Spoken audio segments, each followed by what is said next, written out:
Bismillah ar-Rahman ar-Rahim. Assalamu alaikum wa rahmatullahi wa barakatuh. Je me présente, je suis Fouad Ahmed Aye, ancien ministre de l'énergie et de l'eau de la République de Djibouti de 2011 à 2013. Je vais m'exprimer en langue française dans un premier temps, par respect pour mes compatriotes qui ne parlent pas ma langue maternelle. Je voudrais donc sortir de ma réserve face à l'insoutenable. Je parle des vidéos de torture qui témoignent de la torture pratiquée par le régime d'Ismaël Omar Guelleh. Personne ne peut accepter, ne serait-ce que rien que la manifestation de cette vérité-là. Personne ne pourra dire qu'on ne le savait pas. Tout le monde le sait maintenant. Ismaël Omar, il pratique la torture. Et contre qui? Contre nos compatriotes qui veulent un développement, qui veulent le bien-être social de leurs concitoyens, la prospérité de leur patrie. C'est inimaginable. Personne ne peut se taire. Je ne peux pas ne pas intervenir, c'est impossible. Je me dois de prendre la parole pour dire certaines vérités. J'ai travaillé avec Ismaël Omar Guelleh pendant 2 ans. J'ai travaillé avec lui, mais je n'ai pas travaillé pour lui. Je précise bien, j'ai travaillé pour le pays. Et je vous donnerai quelques exemples des réalisations que, heureusement, j'ai pu effectuer pendant mes 2 années au service du gouvernement.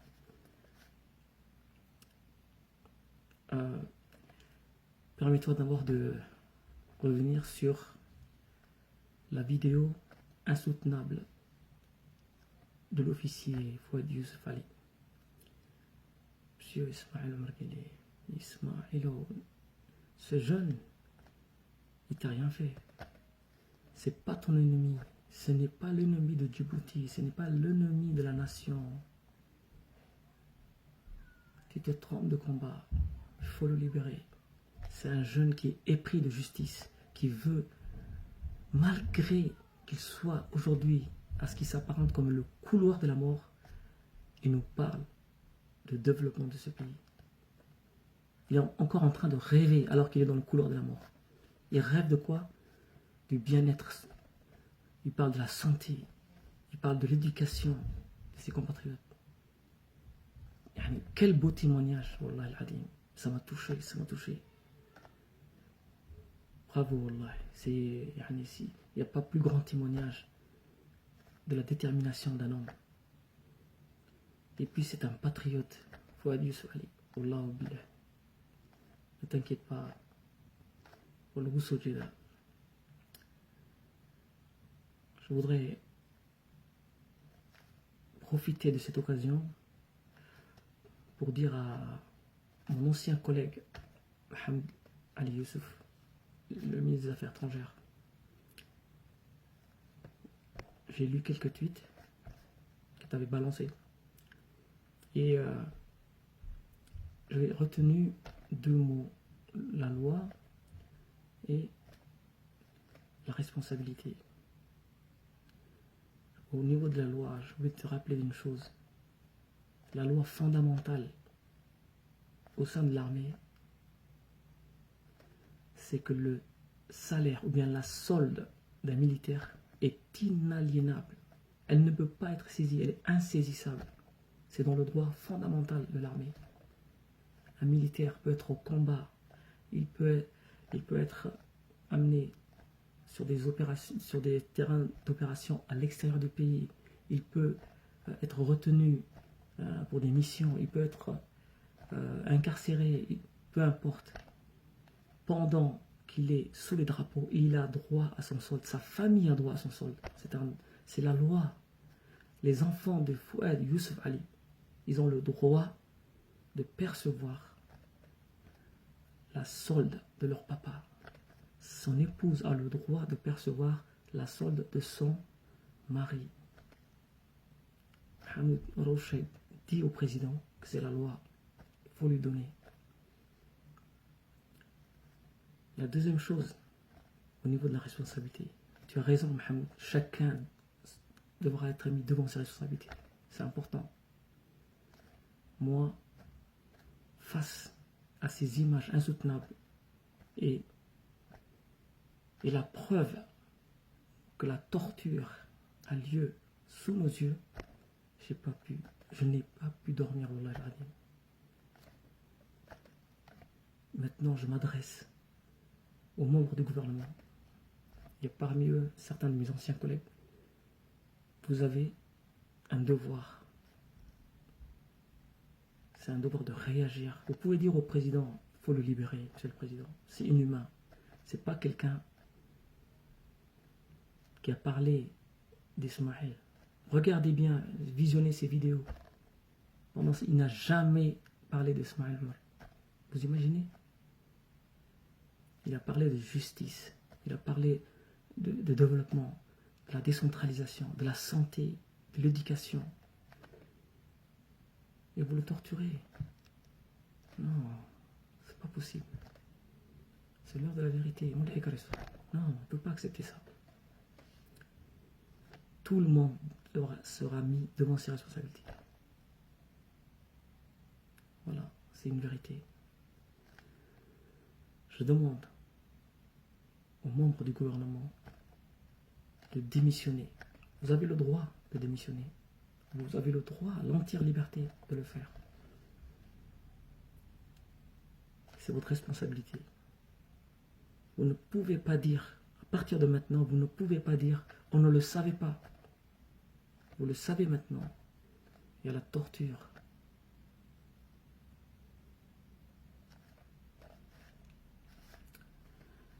Je voudrais maintenant parler de développement. Fouad, il m'a vraiment touché. Il a parlé de développement. À quel moment? Dans le couloir de la mort. Allons-y, parlons de développement. Ce jeune, Wallah, je suis convaincu que s'il était parmi les dirigeants de ce pays, il allait réaliser beaucoup de choses.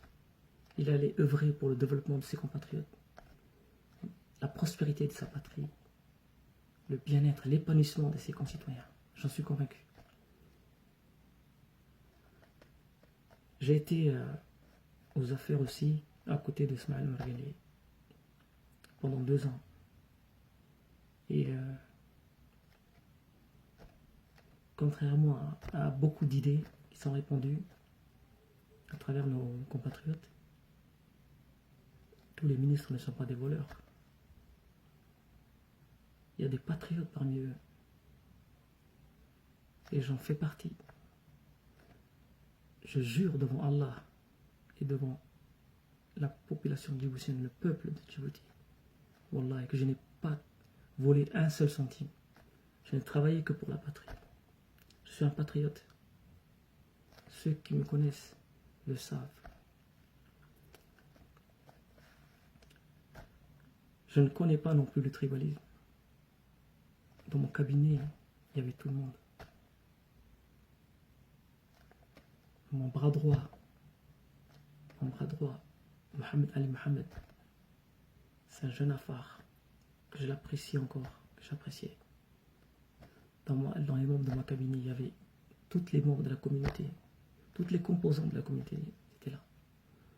Le tribalisme ne mène à rien, je vous dis la vérité, je ne le connais pas. Maintenant, au sujet du développement du pays, je vais vous dire une certaine vérité. Ismaël Margali, il ne faut pas se voiler la face. Il ne veut pas le développement de ce pays. Je le dis clairement, oui fort. Oui, j'en ai les preuves. Pendant 2 ans, j'ai mis sur son bureau, je lui ai parlé de grands projets de développement. parmi lesquels la mise en place d'une industrie électrique. Qu'est-ce qu'une industrie électrique? C'est tout simplement mettre en place une politique pour que les Djiboutiens puissent avoir accès à une électricité moins chère. C'est ça, bâtir une industrie électrique. Et il était sur mon bureau, je demandais au président de me laisser faire. Je veux bâtir une industrie électrique pour que les Djiboutiens vivent mieux. Il n'a pas voulu. J'ai réalisé une seule chose pendant mes 2 ans. J'ai pu reprendre la main sur un secteur qui devrait relever de la souveraineté de l'État, le secteur pétrolier. Je ne sais pas si vous vous rappelez, l'EPH, l'établissement public des hydrocarbures avant, c'était une coquille vide. Il ne faisait que des statistiques. Les importateurs des produits pétroliers dans le pays, c'était des multinationales étrangères, Total, Shell, etc. J'ai mis devant, je suis allé le voir, je me dis, mais il faut qu'on change. C'est un secteur stratégique. Nous devons avoir la main sur ce secteur. Ce sont des secteurs prioritaires et stratégiques pour le développement du pays. Heureusement qu'il a accepté. On a mis en place une réforme au niveau du secteur pétrolier. C'est maintenant la Société internationale des hydrocarbures de Djibouti. On a changé son statut, etc. pour qu'elle puisse bénéficier des nouvelles dispositions. Elle est la seule et unique société qui importe les produits pétroliers. Et nous sommes indépendants dans ce secteur maintenant. C'est la souveraineté nationale. Je l'ai réalisé, alhamdoulilah. Ensuite, je voulais m'attaquer à la géothermie. Je lui ai dit au président qu'en 2020, je lui ai donné une date en 2020, c'était en 2011, donc dans 9 ans, on va sortir la géothermie. Les Djiboutiens vont bénéficier d'une électricité moins chère. Je lui ai promis, on a la capacité. J'ai appelé tous les experts du monde pour pouvoir m'épauler. Je vais vous étonner, mais on m'a mis des bâtons dans les roues. Et détrompez-vous, hein, c'est pas Jama Ali Kili qui m'a mis des bâtons dans les roues. Jama, quand j'étais ministre, il était directeur. Il venait de mon bureau, il me respectait.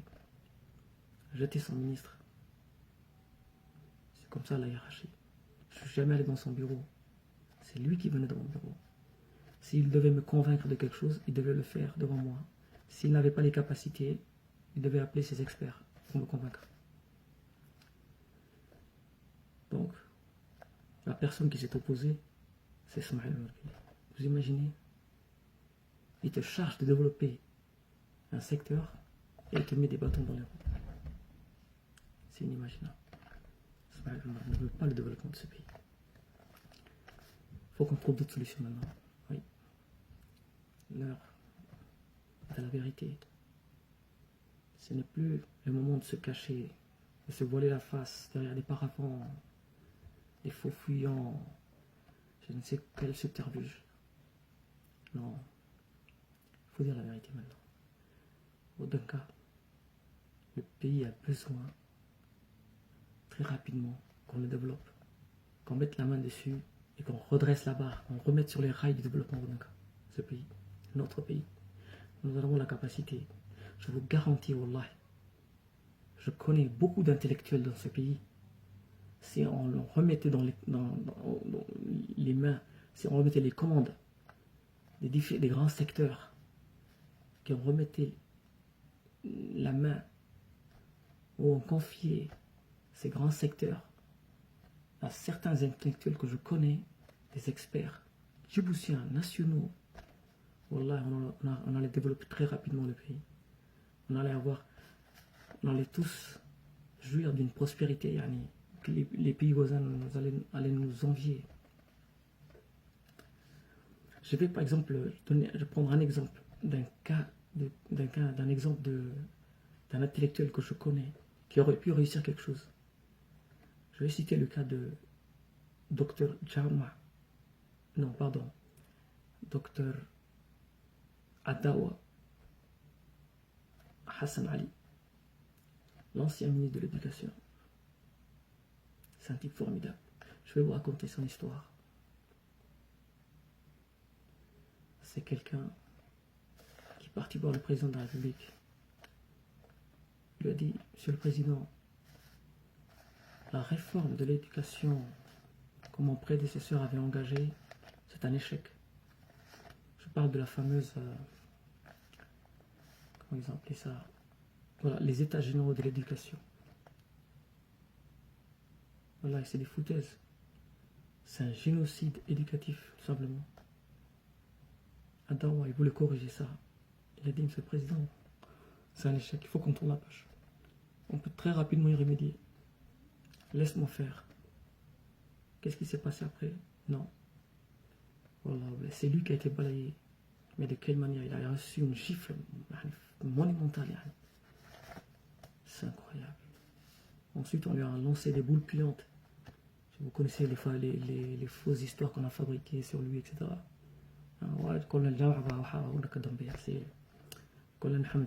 C'est sa spécialité, c'est lui qui écoute tout le monde, il service d'écoute là.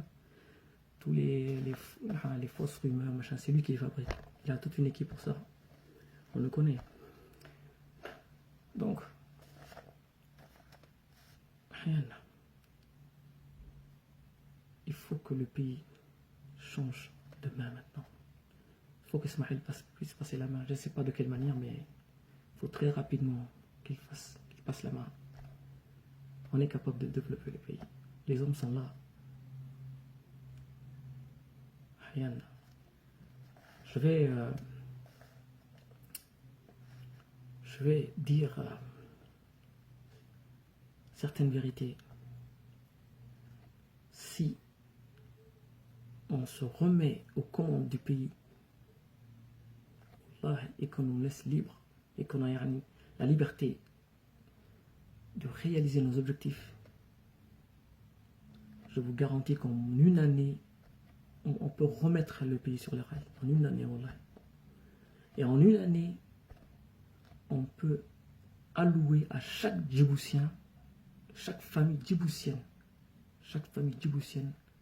40 000 francs Djibouti par mois, un droit. On peut la passer sous la loi. C'est un droit fondamental. Chaque famille djiboutienne bénéficiera de 40 000 francs Djibouti. C'est ça la base du développement. Il faut que chaque personne ait un minimum pour vivre. Et à partir de là, wallah al-adim, vous allez voir. Vous posez la question, d'où est-ce qu'on va ramener cet argent? Elle est sous nos yeux, l'argent. Je vais vous la dire où elle est. Est-ce que vous savez que chaque année, les bases militaires étrangères, elles payent une redevance ou bien un bail? Le montant, il est à peu près, grosso modo, à 300 millions de dollars chaque année. Quand je fais quand j'ajoute l'ensemble des différentes contributions, des différentes bases, ça fait à peu près 300 millions. Est-ce que vous savez que ces 300 millions, le Trésor national n'en voit pas la couleur? Le budget national, c'est hors budget, on ne sait pas où ça va. Si on utilisait ces 300 millions de dollars chaque année, on peut financer le programme social national avec ça. Chaque famille djiboutienne allait recevoir 40 000 francs Djibouti. C'est ça le développement, c'est la base du développement. Et ensuite on s'attaque aux autres problèmes. Et on sort le pays du sous-développement. La pauvreté, on la balaye, on la supprime en une seule année. Une seule année, il n'y aura pas de pauvreté.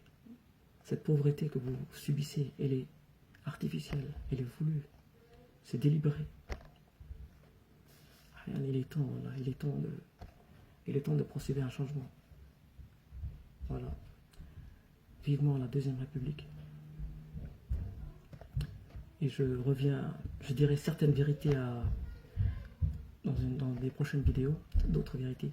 Je reviens, encore une fois, je réitère mon appel au président. Il faut le libérer, Fouad. Beaucoup Moussa Menikassi, est-ce que c'est ça? Laisse-le. Il y a une justice, laisse la justice suivre son cours. Je vous remercie.